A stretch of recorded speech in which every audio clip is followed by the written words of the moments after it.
Bugün elimizdeki notlar bizi doğrudan Anadolu'nun kalbine götürüyor. Yaşar Kemal'in derlediği o muhteşem eser, 3 Anadolu efsanesi üzerine konuşacağız. Evet, yani 3 efsanevi karakterin dünyasına gireceğiz. Köroğlu, Karacaoğlan ve bir de Alageyik'in Halil'i. Aynen öyle.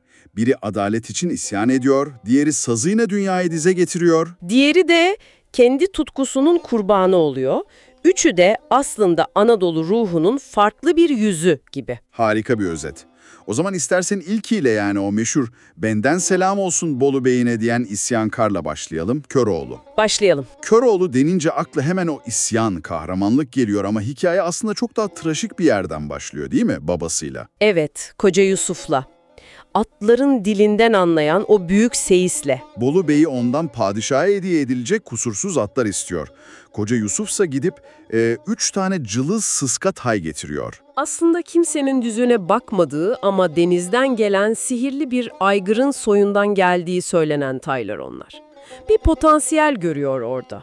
Ama Bolu Bey'i bunu kendine yapılmış büyük bir hakaret sayıyor ve yani ceza çok korkunç, gözlerine mil çektiriyor.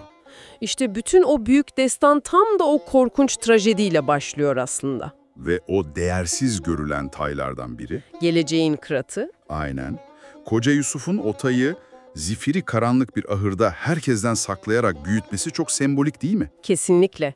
Bu sadece bir at yetiştirme süreci değil bence.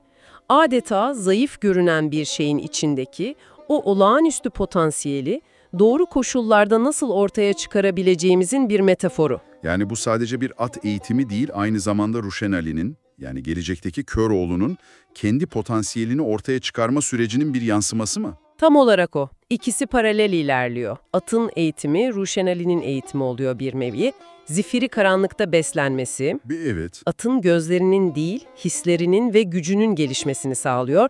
Tıpkı gözleri kör edilen babasının bilgeliğinin artması gibi. Bu karanlık onlara başka bir tür görme yetisi kazandırıyor. O yetiştirme süreci gerçekten de inanılmaz detaylarla dolu.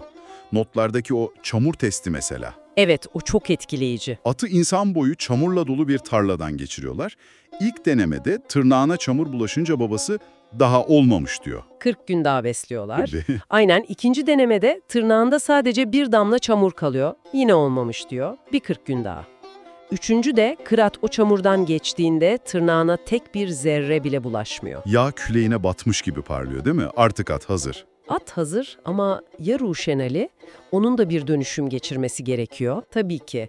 İşte orada o küçük köpek hikayesi devreye giriyor. Bu dönüşümün kilit noktası o. Babası kör edilince Ruşen Ali pısırık, korkak bir çocuğa dönüşüyor. Hatta sokaktaki serseriler her gün elindeki ekmeğin birini zorla alıyor. Evet, ta ki bir gün ufacık bir zağır köpeğinin kendisinden kat kat büyük köpeklere karşı elindeki işkembeyi nasıl bir cüretle savunduğunu görene kadar Bu bana çok dokunaklı geldi. En büyük kahramanlık dersinin en beklenmedik, en mütevazı yerden gelmesi. kesinlikle. O anki hayal kırıklığını ve aydınlanmayı düşünebiliyor musun? Bir parmak it kadar olamadık diyor ya kendine. İşte bu kahramanın yolculuğu arketipinde sıkça gördüğümüz bir şeydir. Mentor her zaman bilge bir yaşlı olmak zorunda değil. Bazen bir köpeğin cüreti olabiliyor. Aynen öyle. Bu kahramanın dünyayı farklı gözlerle görmeye başladığı, kendi içindeki gücü fark ettiği o an. O andan sonra zaten kendine ucu çivili bir sapa yapıp serserilerin hakkından geliyor. Köroğlu'nun yiğitliği bir köpekten öğrendiği söylenir Öyle denir, evet. ve o yiğitlikle artık babasının vasiyetini yerine getirmeye hazır hale geliyor. Babası ölmeden önce ona ne diyor? Kula kul olma. Kendine git, daha güzel bir diyar bul. Dünyayı güzel atlarla donatmaya devam et. Bu bir intikam yemininden çok daha fazlası bir hayat felsefesi aslında. Tam olarak öyle. Bu sadece git Bolu Bey'ini öldür demek değil. Kendi düzenini kur, adaleti sen sağla, onurunu koru demek. Çamlıbel'i bir adalet kalesi haline getirmesi de bu vasiyetin bir sonucudur. Yani kişisel bir intikamcıdan halkın umudu haline gelen bir figüre dönüşüyor. Aynen, elindeki sihirli yardımcısı Kırat'la birlikte bir halk kahramanı doğuyor. Kılıcın ve gücün dünyasından şimdi sözün ve sazın dünyasına geçelim o zaman. Geçelim. Karşımızda bambaşka bir kahraman var, Karacaoğlan.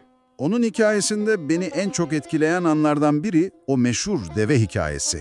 Misafir olduğu bir obanın devesi inat edip yere çöküyor. Ve ne yaparlarsa yapsınlar kalkmıyor. Obanın en bilge yaşlıları bile bu deve inadıdır, ölür de kalkmaz deyip umudu kesiyor. İşte tam bu noktada Karacaoğlan'ın gücünün ne olduğu ortaya çıkıyor. Köroğlu'nun gücü kılıcındaydı. Karacaoğlan'ın gücü ise sazında ve sevdasında. Herkesin fiziksel güçle çözemediği sorunu o, Sazını eline alıp bir türkü söyleyerek çözüyor. Deve türküyü duyunca yavaşça ayağa kalkıyor. peki bu gücü nasıl okumalıyız? Bu ilahi bir yetenek mi yoksa sanatının ustalığının bir zirvesi mi? Yani o sazın sesi doğanın kendisiyle mi konuşuyor? Harika bir soru. Bence ikisi de. Anadolu'daki aşık geleneği sadece müzisyenlik değildir. Aşıklar toplumun vicdanı, hafızası, bilgesidir. Onların sözünün ve sazının doğaüstü bir gücü olduğuna inanılır. Anladım. Yani Karacaoğlan'ın deveyi ikna etmesi, sanatın ve sevginin, kaba kuvvetin üstesinden gelebileceğinin sembolik bir anlatımı. Bir de o sırada aşık olduğu obanın beyinin kızı Elif de onu izliyor. Tabii, aslında o türkü sadece deveye değil, Elif'in kalbine de söyleniyor. Sanatını besleyen ana kaynak o aşk. Ama ne yazık ki bu büyük aşk aynı zamanda onun en büyük trajedisine dönüşüyor. Beyin yeğeni de Elif'e aşık ve bir gün Ormanda Elif'i yeğeniyle birlikte görüyor. Elif'in zorla orada tutulduğu da belli. o anda insan Karacaoğlan'ın saldırıp ortalığı birbirine katmasını bekler değil mi? Ama o bambaşka bir şey yapıyor. Evet, o an Karacaoğlan'ın karakterinin zirveye ulaştığı an bence. İntikam yerine merhameti, şiddet yerine sessiz bir vedayı seçiyor. Sırtındaki abasını sessizce çıkarıp onların üzerine örtüyor ve tek kelime etmeden çekip gidiyor. Bu öfkeden çok daha derin, çok daha asil bir kederin ifadesi. O abayla aslında kendi aşkını, umutlarını da örtüp orada bırakıyor. Ve bu olaydan sonra da bir daha eskisi gibi olamıyor. Bir mağaraya çekiliyor, adeta ortadan kayboluyor. Yıllar sonra bir gün Elif'in ölüm haberini alıyor. Mezarına gidiyor. Mezarın başında taze bir dut fidanı görüyor. Sazını eline alıp son bir türkü söylüyor ve sonra sazını o fidanına asıyor. Bu saz burada kıyamete kadar kalacak diyor. Ve bir daha onu gören olmuyor. Şimdi bu iki hikayeyi yan yana koyduğumuzda ilginç bir ortak nokta beliriyor sanki. Evet, nedir? Köroğlu adaleti kılıcıyla arıyor, Karacaoğlan sevdasını sazıyla yaşıyor. Ama ikisinin de sonu bir tür sürgün ve yalnızlık. Biri dağlara, diğeri mağaralara çekiliyor. Doğru. Bu çok ilginç bir ortak nokta. Biri kılıcıyla, diğeri sazıyla toplumu şekillendirmeye çalışıyor ama günün sonunda ikisi de toplumun dışına itiliyor. Bu topraklara özgü bir kahraman kaderi mi sence? Belki de efsaneler bize kahramanın görevinin düzeni kurmak değil, sadece kurulu düzenin yanlışını göstermek olduğunu söylüyordur. Onlar birer ayna. Topluma kendi potansiyelini veya çirkinliğini gösteren birer ayna. Aynen. Ama o toplumun içinde kalıcı bir yerleri olmuyor. Görevleri bitince sahneden çekiliyorlar. Köroğlu adaletsizliğe, Karacaoğlan ise sevgisizliğe ayna tutuyor. Ve son hikayemiz. Ne bir isyancı ne de bir aşık. O, kendi tutkusunun esiri bir avcı. Alageyik efsanesindeki Halil. Evet, onun mücadelesi Bolu Bey'i gibi dış bir düşmanla değil, tamamen kendi içinde. Bir yanda nişanlısı Zeynep'e delicesine aşık, Diğer yanda ise geyik avına olan o karşı konulmaz tutkusu. O aşktan bile daha güçlü bir tutku bu. burada gördüğümüz şey diğer iki efsaneden tamamen farklı bir mücadele. Kesinlikle. Düşman dışarıda değil, kahramanın ruhunda. Halil'in bu av tutkusu Yunan trajedilerindeki kahramanların hübrisine, yani onları yok oluşa götüren o aşırı kibrine çok benziyor. Onu yörenin en büyük avcısı yapan şey, aynı zamanda sonunu hazırlayan trajik kusuru. Aynen. Bu tutku aklının ve Zeynep'e olan sevgisinin önüne geçiyor. Ve hikaye bizi en dramatik anına getiriyor değil mi?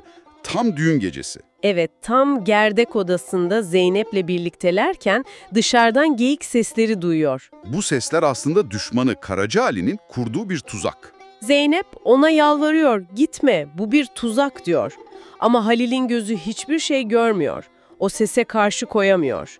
Sevdiği kadını en mutlu olması gereken gecede, gerdeğinde yalnız bırakıp tüfeğini kaptığı gibi ava çıkıyor. Akıl alır gibi değil. Bu tutkunun mantığı ve sevgiyi nasıl tamamen yok ettiğinin en acı örneği. Zeynep de onun bir tuzağa kurban gideceğini anlıyor ve onu kurtarmak için peşinden koşuyor. Ama pusuda, karanlıkta, Halil yerine Zeynep vuruluyor. evet, Halil kollarında can çekişen nişanlısını kurtarmaya çalışırken trajedi daha da derinleşiyor. Sonunda Halil, bütün bu felaketlerin sebebi olarak gördüğü o alageyiği, o lanetli tutkusunun sembolünü vurmaya başarıyor.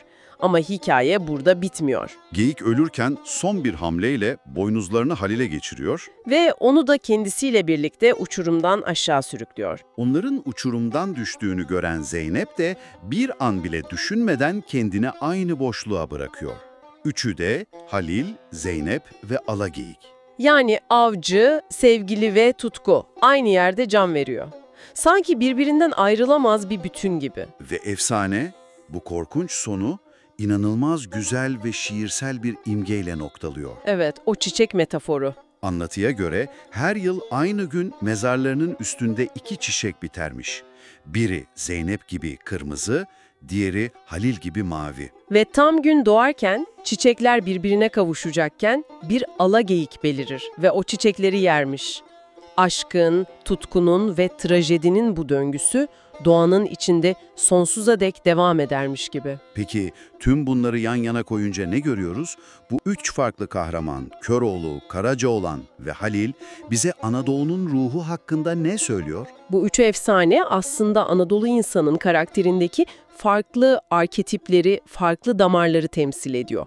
Adalet için isyan eden, güce baş kaldıran eşkıya Yiğit Köroğlu. Aşkı ve sanatı her şeyin üstünde tutan, incelikli gönül insanı Karacaoğlan. Ve kendi içindeki tutkularla savaşan, zayıflıklarının kurbanı olan trajik kahraman Halil. Hepsinin ortak noktası, kurulu düzene veya kadere bir şekilde meydan okumaları. Ve sevdikleri, inandıkları şeyler uğruna ölümü göze almaları.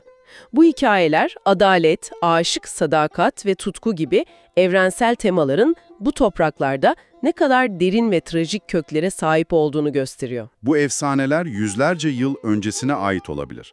Ama içlerindeki figürler, zalim yönetici, halkı için savaşan kahraman, sanatı için yaşayan aşık, Tutkusunun peşinden gidip kendini yok eden insan. Halil'in alageyi ne olurdu?